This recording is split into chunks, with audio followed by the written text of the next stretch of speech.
یہ ایک ہاتھ لمبا ایک ہاتھ چوڑا چکور پتھر تھا جو ہمیشہ حضرت موسیٰ علیہ السلام کے جھولے میں رہتا تھا۔ اس مبارک پتھر کے ذریعے حضرت موسیٰ علیہ السلام کے دو معجزات کا ظہور ہوا جن کا تذکرہ قرآن مجید میں بھی ہوا ہے۔ ناظرین، مزید آگے بڑھنے سے پہلے ہماری اس ویڈیو کو لائک کریں، ہمارا چینل 4T پوسٹ سبسکرائب کریں اور بیل آئیکن کو ضرور دبائیں تاکہ مزید نئی آنے والی ویڈیوز آپ کو ملتی رہیں۔ اس پتھر کا پہلا عجیب کارنامہ جو در حقیقت حضرت موسیٰ علیہ السلام کا معجزہ تھا وہ اس پتھر کی دانش مندانہ لمبی دوڑ ہے اور یہی معجزہ اس پتھر کے ملنے کی تاریخ ہے۔ اس کا تفصیلی واقعہ یہ ہے کہ بنی اسرائیل کا یہ عام دستور تھا کہ وہ بالکل ننگے بدن ہو کر مجمع عام میں غسل کیا کرتے تھے، مگر حضرت موسیٰ علیہ السلام گو کہ اسی قوم کے ایک فرد تھے اور اسی ماحول میں پلے بڑے تھے، لیکن اللہ تعالیٰ نے ان کو نبوت اور رسالت کی عظمتوں سے سرفراز فرمایا تھا، اس لیے آپ کی عصمت نبوت بھلا اس حیا سوز بے غیرتی کو کب گوارا کر سکتی ہے۔ آپ بنی اسرائیل کی اس بے حیائی سے سخت نالاں اور انتہائی بیزار تھے، اس لیے آپ ہمیشہ یا تو تنہائی میں یا تہمد پہن کر غسل کیا کرتے تھے۔ بنی اسرائیل نے جب یہ دیکھا کہ آپ کبھی بھی ننگے ہو کر غسل نہیں فرماتے تو ظالموں نے آپ پر بہتان لگا دیا کہ آپ کے بدن کے اندرونی حصہ میں یا تو برس کا سفید داغ یا کوئی ایسا عیب ضرور ہے کہ جس کو چھپانے کے لیے یہ کبھی برہنہ نہیں ہوتے، اور ظالموں نے اس تہمت کا اس قدر اعلان اور چرچا کیا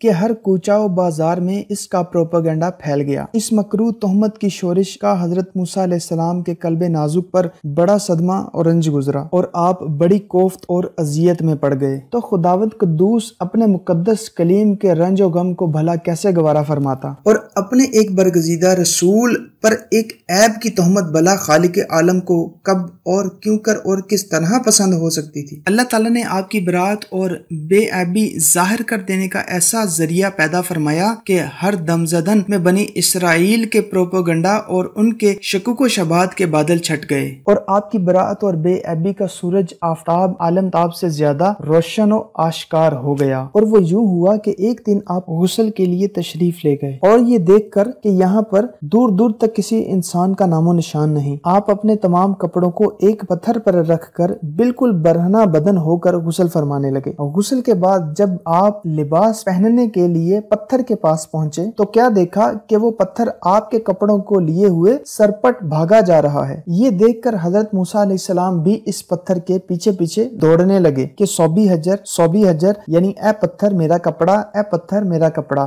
مگر یہ پتھر برابر بھاگتا رہا، یہاں تک کہ یہ پتھر شہر کی بڑی بڑی سڑکوں سے گزرتا ہوا گلی کوچوں میں پہنچ گیا اور آپ بھی برہنہ بدن ہونے کی حالت میں برابر پتھر کو دوڑاتے چلے گئے۔ اس طرح بنی اسرائیل کے ہر چھوٹے بڑے نے اپنی آنکھوں سے دیکھ لیا کہ سر سے پاؤں تک آپ کے مقدس بدن میں کہیں بھی کوئی عیب نہیں ہے، بلکہ آپ کے جسم اقدس کا ہر حصہ حسن و جمال میں اس قدر نقطہ کمال کو پہنچا ہوا ہے کہ عام انسانوں میں اس کی مثال تقریباً محال ہے۔ چنانچہ بنی اسرائیل کے ہر فرد کی زبان پر یہی جملہ تھا کہ یعنی خدا کی قسم موسیٰ بالکل ہی بے عیب ہیں۔ جب یہ پتھر پوری طرح حضرت موسیٰ علیہ السلام کی براءت کا اعلان کر چکا تو خود بخود ٹھہر گیا۔ آپ نے جلدی سے اپنا لباس پہن لیا اور اس پتھر کو اٹھا کر اپنے جھولے میں رکھ لیا۔ اللہ تعالیٰ اس واقعے کا ذکر قرآن مجید میں کچھ اس طرح فرماتا ہے: اے ایمان والو، ان جیسا نہ ہونا جنہوں نے موسیٰ کو ستایا تو اللہ نے اسے بری فرما دیا اس بات سے جو انہوں نے کہی، اور موسیٰ اللہ کے یہاں آبرو والا ہے۔ دوسرا معجزہ، میدان طیہ میں اسی پتھر پر حضرت موسیٰ علیہ السلام نے اپنا عصا مار دیا تھا تو اس میں سے